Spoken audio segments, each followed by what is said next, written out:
Excellent. Now, hello and welcome to Meirc's webinar on your third roadmap to team problem solving. My name is Maher. I'm the Deputy Managing Director of Meirc Training and Consulting. I have more than 30 years experience in solving, of course, my own problems and the problems of companies and individuals. At Meirc, I've helped numerous companies and managers throughout several years in solving their problems and prevent future ones from occurring. Of course, by using, among others, the material I'm going to cover in this webinar. In the next 30 minutes, I'm going to walk you through some essential steps. I will call them a roadmap on how you, as a team leader, can assist your team to develop better problem-solving habits. I promise I will make them as simple and straightforward as possible.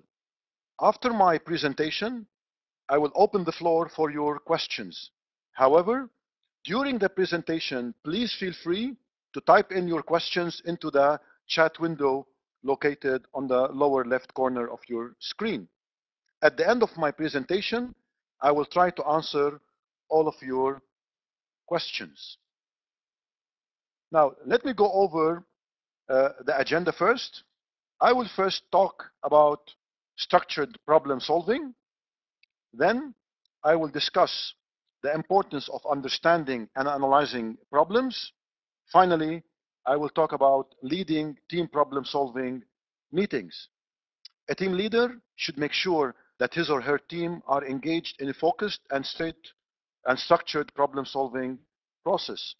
Then the leader should make sure the team understands and knows how to correctly analyze problems. Finally, the leader should know how to successfully run a problem solving meeting. Let me now start with structured problem solving, our first topic. You will notice that I will talk about three things: structured problem and focused problem solving, 7 steps of problem solving, and problem solving as a mindset. You see, everybody is a problem solver.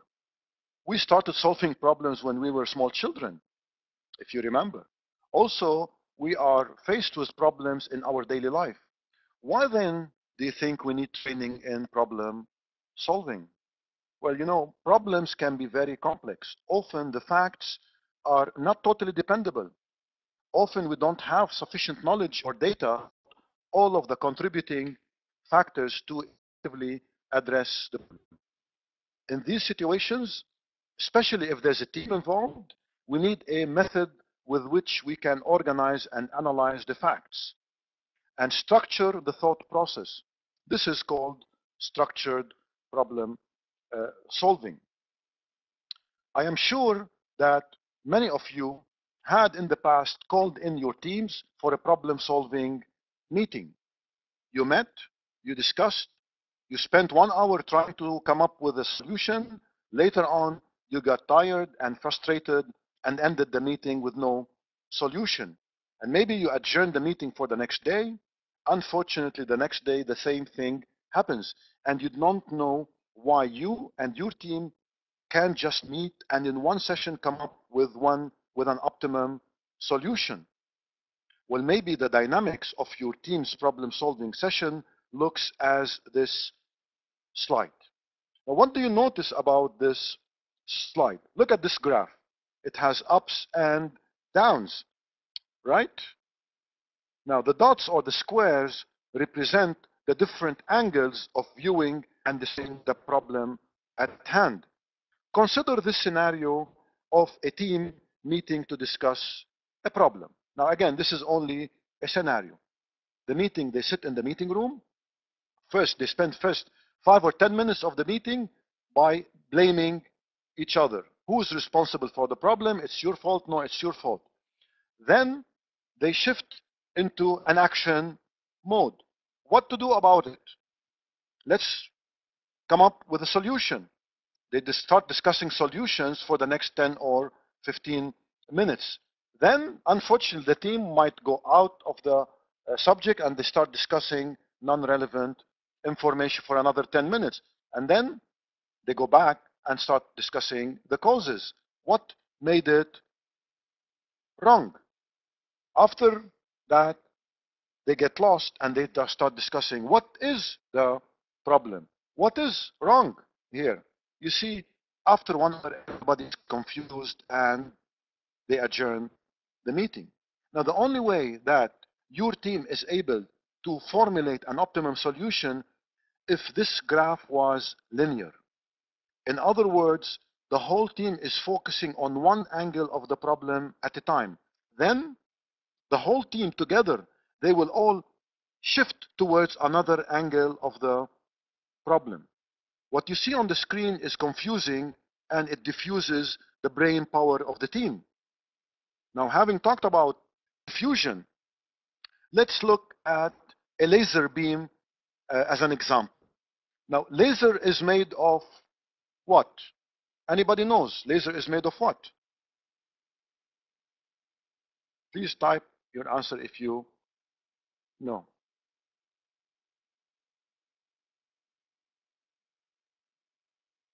Let's see. Yes, exactly. Bravo, Rasha. It is light. Okay. Now you know that laser cuts into metal. Well, I have light now on my hand. Why isn't the light on my hand hitting me right now, cutting my hand? Because the light is diffused. You see, laser is light, but it's focused and concentrated. The best way to reach a solution is for your team to focus their brain power all at one angle at a time. Let's see how we can translate that into 7 practical steps. I'm going to explain to you the 7 steps using a very simplified example as I've promised. First step is to identify the problem. Then the team needs to identify the problem. There's this person who frequently has car accidents. So first of all, he has to identify that he has got a problem, and the problem is he's got car accident. Step number 2 is to analyze the possible causes. Now, why step number 2 is possible causes? Because without knowing the true cause of the problem, we cannot go on. Now, in this example, our friend here, he identified possible causes as it might be because of the bad road, because he's not paying attention, or because of a faulty car. Of course, there are other possible causes, but for the sake of our argument, let us only concentrate on these 3 possible causes. Step number 3 is he needs to investigate, evaluate, and then select the most probable cause. The most probable cause in this case, after investigation and evaluation, is because it's a faulty car. Then he needs to generate alternative solutions. For example, he can either fix the car, he can rent a car, or he can change the car. He has to compare alternatives and select the best option. What does it mean, a best option in this case? It might be the option which is the most practical, most effective, less costly, less risky, more chances of success. In this case, our friend here chose to fix the car. And then he needs to initiate action plans. When you hear action plan, your mind takes you to who needs to do what and by when. For example, our friend here needs to go to a mechanic. Which mechanic? What exactly needs to be done and when he needs to go. Final thing is to implement and evaluate the solutions. These are the steps, the 7 steps that you and your team, you can move all together in a structured way in order for you to concentrate all of your brain power together. Moving on now, problem solving as a mindset. Let me just share with you some thoughts. Problem solving is unfortunately often seen just as a toolbox. Many people ask me, give me a toolbox to solve problems. Mechanically using tools to solve a problem and moving on. Sometimes, this doesn't really work, and sometimes it really works. Even worse, if the behavior is actually to just focus on the symptom and take a quick fix approach. Now, a quick fix approach, of course, sometimes you can really take it. We can't carry out a full-scale problem-solving activity for every issue we encounter. In these circumstances, a just do it approach based on our skills and intuition is acceptable. However, we don't want to use this approach for every problem. We must have a problem ownership mindset and the right attitude. Now, problem solving as a mindset. The first mindset is a challenging mindset. Now, let me show you the danger of not challenging the assumptions, challenging the given that we have when addressing problems and simply rushing to a quick solution. Take this as an example. We have a problem. There's a car overheating. The cause is the water pump failure. Solution, straightforward common sense, replace the water pump. Now, this is a straightforward problem and straightforward solution, right? Think again. What if the water pump would be replaced? The car would run good for a period of time, and then it would overheat again. Because there was no problem-solving mentality or the right attitude, the response was to replace the water pump again and again. Water pumps are expensive, but the car stopping in remote areas every time is 100-fold more expensive. So we have to develop a challenging attitude and not rush into quick solutions. Another mindset is a questioning mindset. And here I'm giving you another example. One of your team members comes to you and tells you, boss, I have a problem. You as a team leader, you say, all right, here's the solution. Well, not that quickly. We need to first develop an asking, a questioning mindset within our team. Now, what's the main purpose of asking question or develop the habit in our team for them to ask questions before jumping into solutions?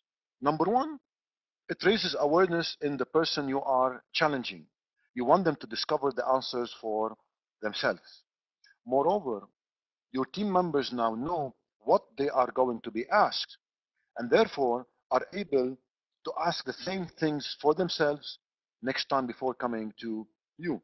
Now, what can they ask? Well, questions such as the 5 W's and the 1 H, which is what, when, where, why, who, and how. You see, a standard approach to dealing with problems becomes embedded throughout the team or your department. Moreover, it enables and empowers your team members to become self-reliant. Now, moving on to the second topic is understanding and analyzing problems. I'm going to talk about symptoms and causes, and then I'm going to discuss root cause analysis. What's the difference between a symptom of a problem and a cause of a problem? If you and your team members don't know the answer to this vital question, you and your team will not be able to solve problems effectively. Let me demonstrate that by using a couple of examples. Again, simple examples. Suppose there's a sick person who goes to a doctor and he tells the doctor, Doc, I have 40 degrees fever. The doctor simply rushes, gives him painkillers and tells him go home and hopefully the problem or the fever will go down to normal and your problem will be solved. Now the patient goes back home and he takes the painkillers but discovers that after several hours of normal fever, the fever comes back all over again. In this case, Is the fever a symptom of a problem or is it a cause of a problem? Let's think about it. I believe that the 40 degrees fever is a symptom of a problem. What does it mean, a symptom? It's an indication of a problem, while the cause is the origin of the problem. In problem solving, we have to always concentrate on solving causes of problems and not only symptoms of problems. Otherwise, problems will recur. Another example is you and your team, you receive a customer complaint. Now, a customer complaint, is it a symptom of a problem or is it a cause of a problem? Now, of course, customer complaints are all symptoms. We need to investigate what caused that symptom and solve it from the root cause. Now, talk about root cause analysis, it's discovering the cause between layers of symptoms. Unfortunately, problems facing us, the cause of these problems, they are hidden under several layers of symptoms. A true problem solver needs to remove these layers of symptoms to discover the root cause. It needs some investigation. Not knowing the root cause can lead to costly band aids. Now, let me share with you the usual approach of problem solving that I find whenever I'm helping companies or team leaders solve their problems. First, they normally identify the problem. Then the whole team jump into firefighting mode and they jump and they give immediate containment action and they implement that action. But they discover that later on the problem reoccurs again, or the same problem reoccurs somewhere else. Immediately they jump into a blaming mode. They find someone to blame and they go back into a firefighting mode and taking immediate containment action, and the problem will recur again and again, and they don't know what's really happening here. A better approach is this one. That's the preferred approach. The problem is identified. Yes, we need to take immediate containment action just to stop the bleeding. But then we need to go back to our offices, investigate, get into a root cause analysis process. We find out and devise solutions which was validated by true data and facts. And then solutions are applied not only in our team, but across the company and across with other teams, and it will never, ever return again. Now, what kind of corrective actions you need to take? Very interesting. You need to take three types of corrective actions. The first is immediate action. Stop the bleeding. Take action taken to quickly fix the impact of the problem so the customer or the user is not further impacted. Second is you go back to your office, you investigate, and you take permanent root corrective action. Now, this is action taken to eliminate the error on the affected process or product so it will never happen again. We remove the root cause of that problem. But we're not finished yet. There's a third corrective action you need to take, which is called preventive root cause corrective action. This is action taken to prevent the error from recurring on any process or elsewhere in the department or in the company. Let me give you an example of these three types of corrective actions. This example, there's one of our customers who's following up with us. There's late delivery of his goods. Now, what do? Immediately stop the bleeding. Immediately send the product by courier and then apologize. That's the band-aid, quick containment action. But then we need to go back to our office. We need to take permanent corrective action. We need to create a process for processing clients' orders with deadlines. We specify responsibilities. So this will never, ever happen again. But again, we're not over yet. We need to take preventive actions. Similar processes and responsibilities should be created throughout the product lines. So not So this will not be repeated again with another product or with another team. If preventive is not addressed, the problem might return somewhere else. Immediate, permanent, and preventive action. That way, you would have eliminated that problem once and for all. Moving on now to the last topic, which is leading a team problem solving meetings. I will talk about uh, two bullet points here. The first one is groupthink and the dangers of groupthink. And then I'm going to talk about the right communication behavior during the meeting. Groupthink. While a team working together can produce better ideas and decisions, this is what we know, but we need to be careful of group think. What does it mean, group think? Look at this picture. Have you seen that before?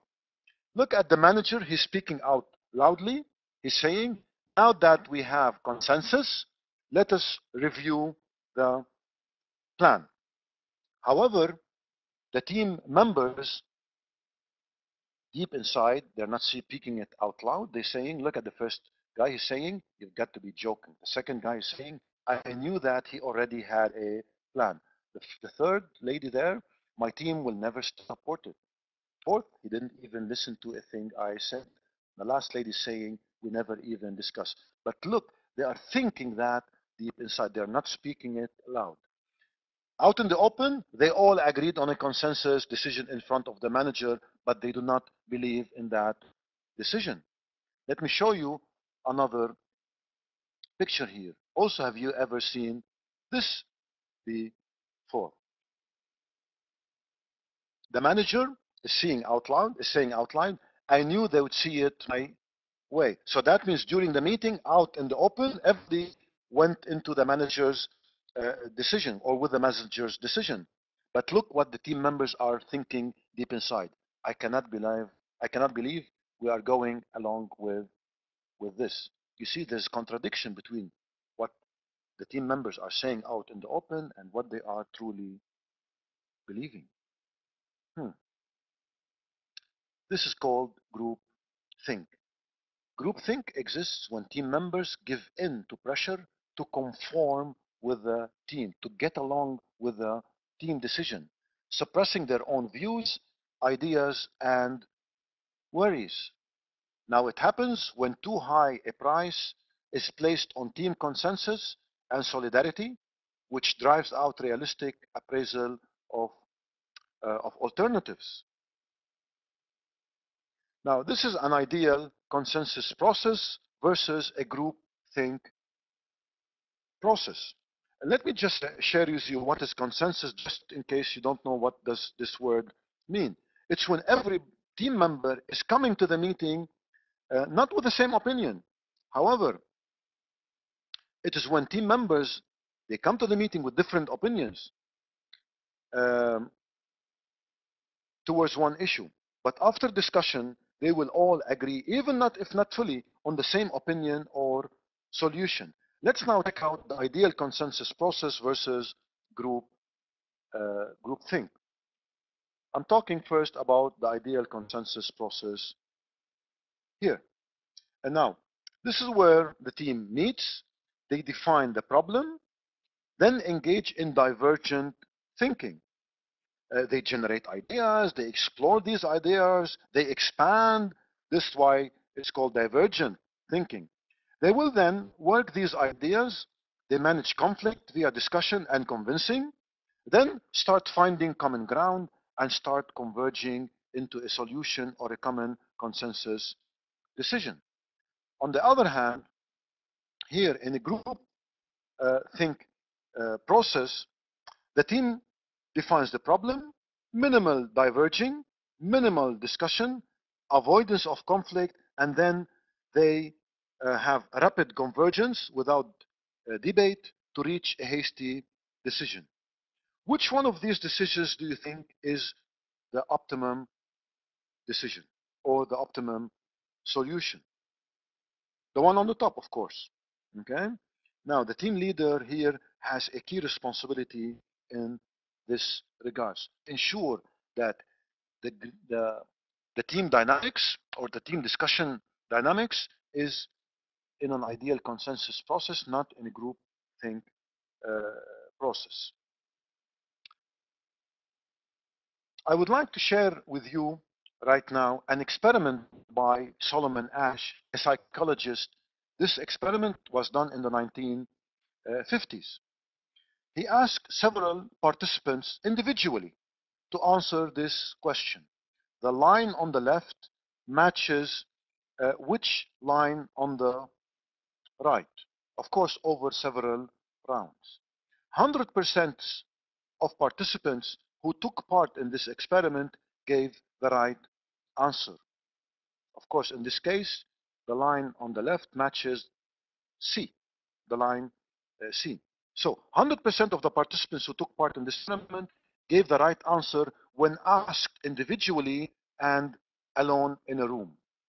However, he later on placed each participant in a group of 7 people, in a room with 7 people, where 6 people were unreal participants or actors who had agreed to all answer the same wrong answer. Now, the real participant was to answer last. Now, this is very interesting. In the first 2 rounds, the unreal and real participants all gave the right answer. However, starting from round number 3, the 6 unreal participants all gave an agreed wrong answer.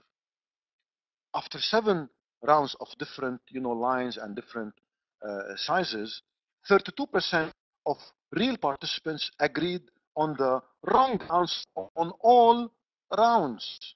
Can you imagine? While more than 75% of the participants agreed on at least one of the rounds. Conclusion of this experiment: although the real participants knew the right answer, they were convinced that the group is right. Sometimes the participants were apprehensive that the group will disapprove them if they answer differently. Now, going back to the real business world, what can we learn from this experiment?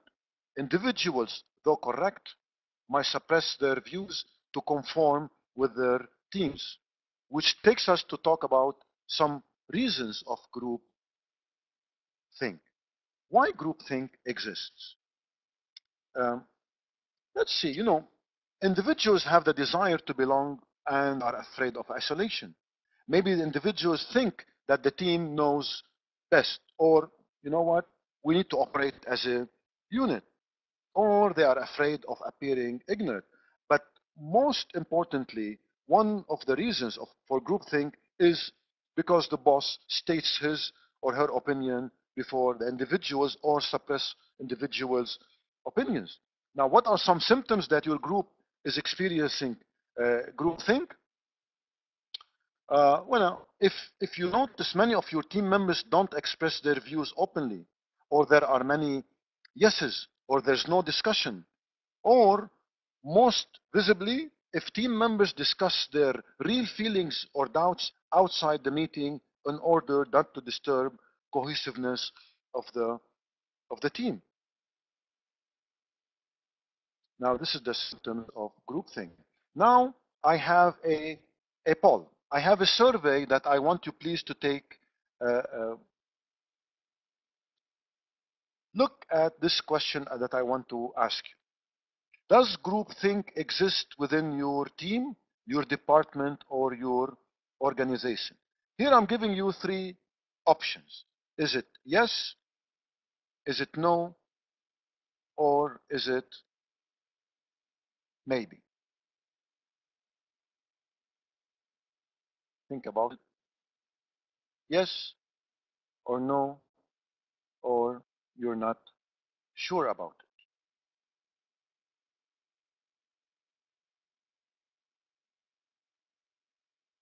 Okay? So does groupthink exist within your team, department, or organization? Thank you very much. Now I'm ending the the vote.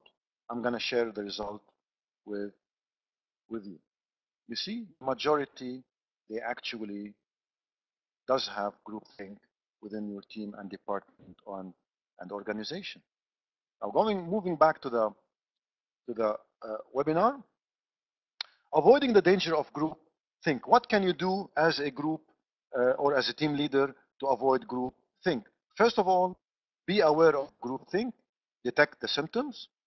Number two, individuals need to be encouraged and protected in expressing unpopular or minority views, and that's where the team leader comes into the picture. You regard initial agreement as such, only initial. Don't take initial agreements as a given fact. Probe for alternatives, even promote disagreement, challenge initial agreements. Be concerned about the quiet members who may be suppressing their views, engage them in the discussion, and maybe you might want to bring in outsiders who have nothing to be afraid to express their views openly. Finally, there's three parallel activities you need to take as a team leader to ensure that the team dynamics or the team discussion is successful. Number one, content. What is the meeting about? Every participant in your problem-solving meeting needs to know exactly what's the objective of that meeting.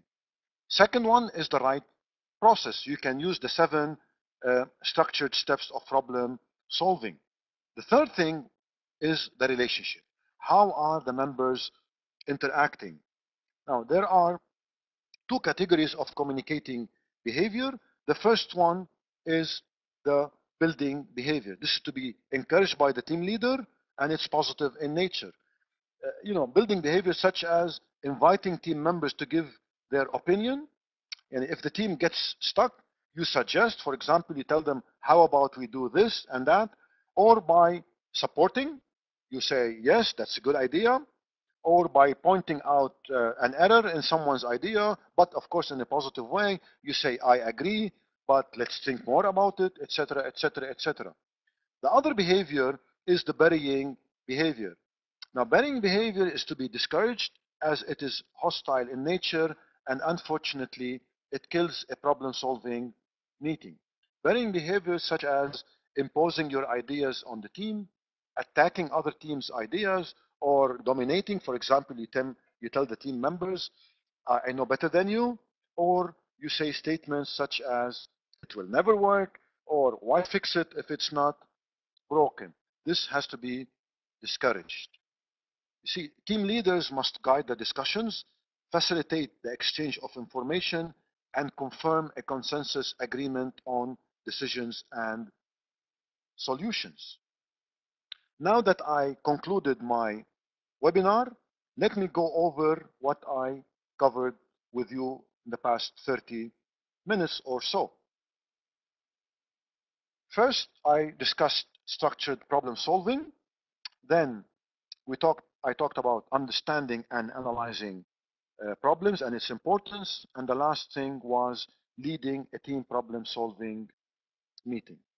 I am now ready to take your question. Please type in any question that you have.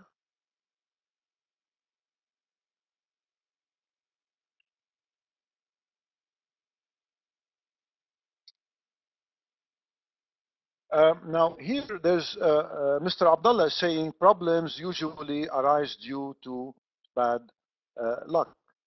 Now, it depends on how do you define bad luck. There's a saying that bad luck follows the unprepared. You see, we have to prevent problems from happening and not rely on luck to solve a problem. Now, is it just a blame game? Omar said before, no, it's not a blame game. What else?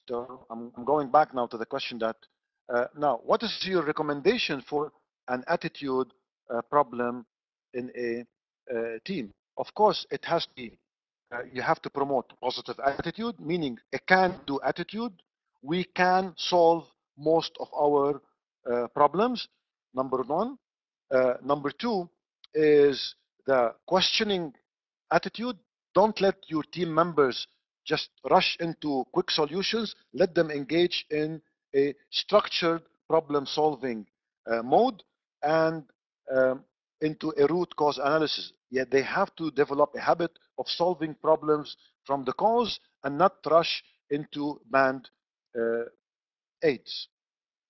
Let's see what questions also in the past. What are the common causes of uh, team conflict? Well, you see, there are lots of causes of team conflict. However, the team leader must ensure conformity during the team meetings and should involve the team into conflict management. You know, you have to stop the conflict. There will always be conflict. Your team members will always come to the meeting with different views. And I told you before that I want to encourage that. However, you have to mend the bridges, create common ground, and that's where the team leader comes into the picture. Um, let me see what other questions I have. Uh, what courses do you offer in this field? Mr. Muhammad is asking. Well, we do have a couple of training courses. One of them is managerial problem solving and decision making, and the other one is creative problem solving and decision making. What do you recommend if you are a team member in a group think scenario? Should you follow the stronger, the team leader by Mr. Abdullah? I'm not sure if I understood the question. Well, of course, we're assuming that you are the team leader. Um, as I mentioned before, you should try to avoid group think in your team. Now, how do you do that? By number one, encouraging everybody's opinions to be expressed in the open, avoid burying behavior, and most importantly, they have to you have to listen to everybody. Don't go into the majority. Don't vote. Maybe the minority has got the best option. Um, now,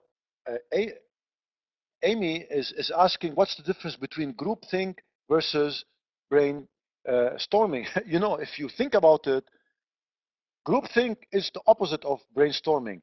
In a proper brainstorming session, all ideas are welcome, no matter how difficult the ideas are or how stupid the ideas are. They are all welcome. And we use a flip chart. We write all of the ideas. We should not discourage any ideas. In a groupthink process, any idea which goes beyond what the team leader is thinking or what the majority is thinking is immediately being killed, and uh, that's really kills the creative brainstorming session. Now, Omar is asking how long you should wait before you intervene as a team leader in solving a team uh, problem. Here you have to uh, intervene in a way that you can make sure that your team members are trying to solve their problems on their own. Now, you intervene only if your team members are not able or they got stuck on the solution. That's when they can come to you. But do not rush and give them directly the solution. You give them the tools on how to solve problems, how to engage in a root cause analysis and solve the problem from its cause. That's how they can solve their problem on their own. Um, Abdullah, sorry, I'm answering your questions very quickly because we are short of time.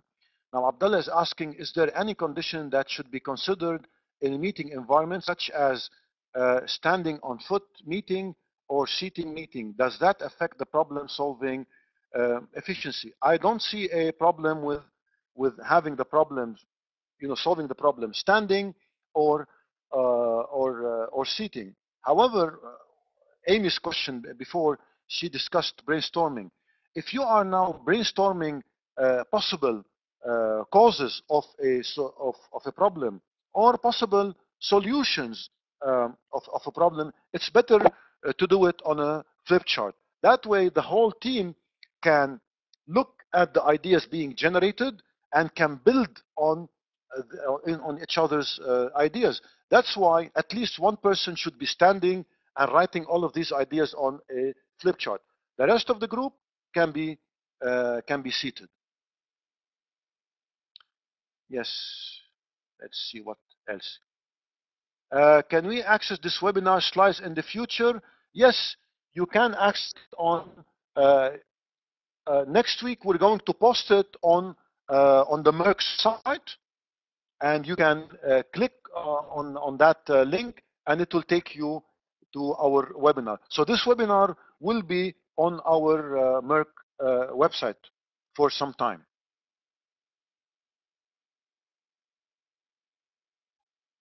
Let's see, Amy. All right. Any more questions?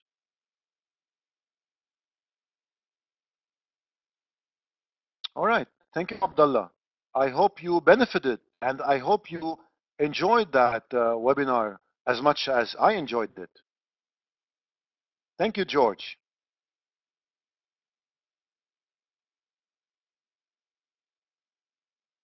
Thank you. Thank you, Omar.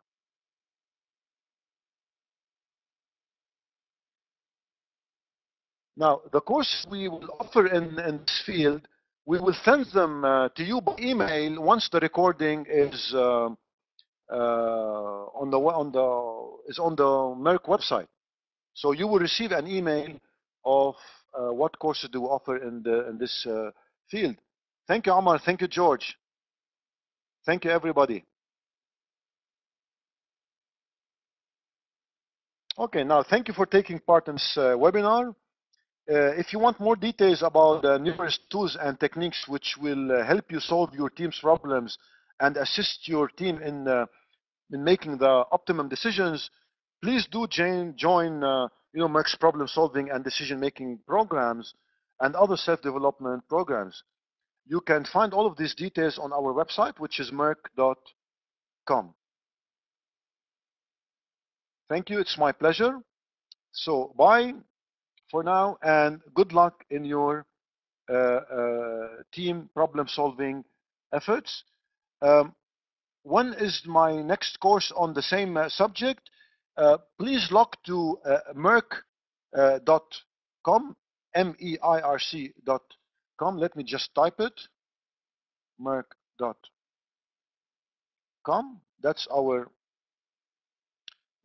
website, and you can check our schedule there. Maybe I'll see you there, Gadi.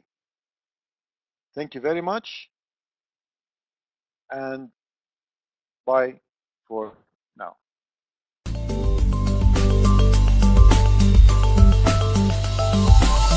Meirc.com